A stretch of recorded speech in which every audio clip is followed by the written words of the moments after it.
Құрметті тыңдаушылар, Өзбек Әлі Жәнібеков университетінің атынан сіздерді осы курста қарсы алуға қуаныштымыз. Бүгінгі дәрісімізде біз атом ядросының терең құпияларына үңіліп, оның құрылысы мен қасиеттерін жан-жақты талқылаймыз. Біз ядролық күштердің табиғатын, ядролық модельдерді, альфа, бетта және гамма сәулеленудің ерекшеліктерін, сондай-ақ олардың затпен әрекеттесу заңдылықтарын қарастырамыз. Бұдан бөлек ядролық реакциялардың мәнін және олардың қолданылу аясын зерттейміз. Бұл курс сіздерге атом ядросы физикасы туралы терең білім береді деп сенеміз.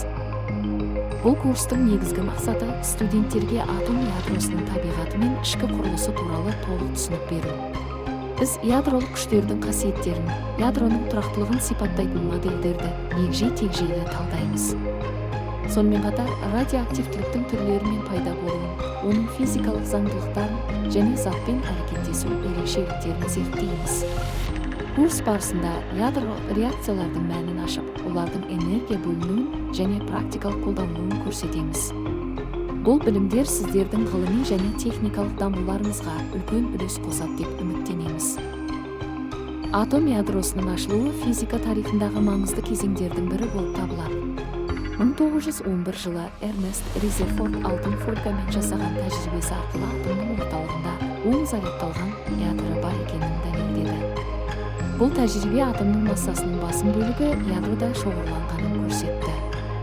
Резерфордтың бұл жаңалығы атомның планетарлық моделін ұсынуға негіз болды және ядролық физиканың дамуына жол ашты. Оның еңбегі атом құрылысы туралы түсінігімізді түбегейлі өзгертті. Атом ядросы протондар мен нейтрондардан тұрады. Протондар оң зарядталған бөлшектер, ал нейтрондар зарядсыз.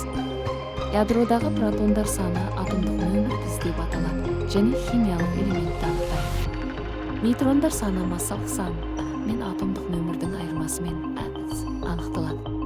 Мысалы, уран 238 ядросында 92 протон және 146 нейтрон бар.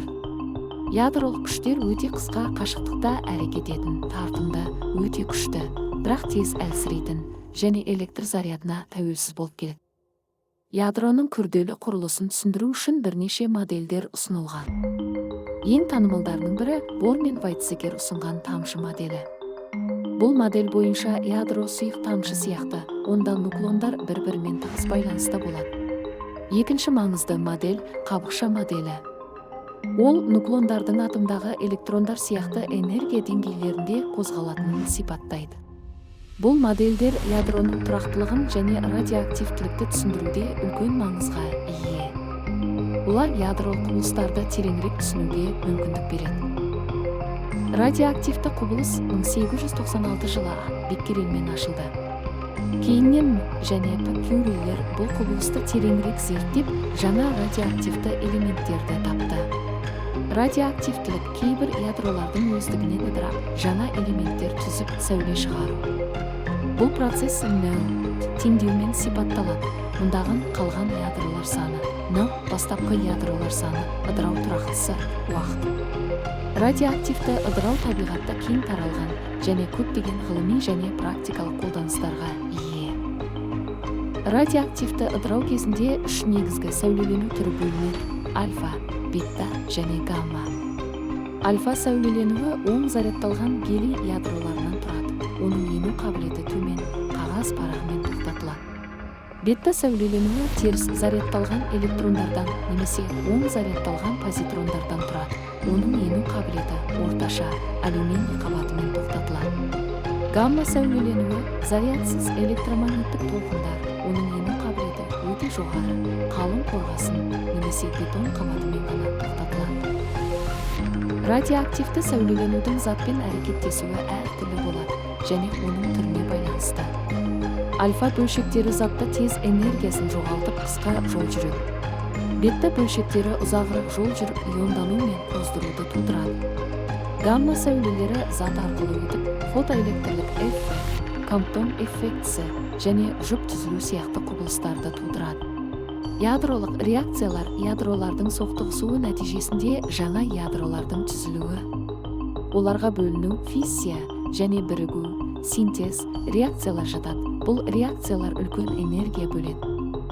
Ядролық энергия атом ядроларының бөлінуі немесе бірігуі кезінде бөлінетін энергия. Оның артықшылықтары көп: жоғары өнімділік, көмір қышқыл газының аз бөлінуі және ұзақ мерзімді энергия көзі болуы. Алайда оның кемшіліктері де бар. Радиациялық қауіп, Чернобыль мен Фукусима сияқты ірі апаттардың ықтималдығы және радиоактивті қалдықтарды кәдеге жарату мәселесі. Қауіпсіздік шараларына радиациядан қорғау, қалдықтарды жерге көму және реакторларда автоматты бақылау жүйелері кіреді. Қорытындылай келе, біз атом ядросының құрылысын, ядролық күштердің қасиеттерін, радиоактивтіліктің түрлерін және ядролық реакциялардың мәнін қарастырдық. Ядролық физиканың бұл негізгі қағидалары бізге әлемнің ең кішкентай бөлшектерінің қалай жұмыс істейтінін түсінуге көмектеседі. Ядролық энергия қазіргі таңда электростанцияларында, медицинада, ғылыми зерттеулерде және ғарыш технологияларында кеңінен қолданылады. Бұл білімдер болашақ ғылыми және технологиялық жетістіктер үшін негіз болып табылады. Назарларыңызға рахмет. Осы курста алған білімдеріңіз сіздердің болашақ зерттеулеріңізге және кәсіби қызметтеріңізге пайдалы болады деп сенеміз. Сұрақтарыңыз болса қойыңыздар.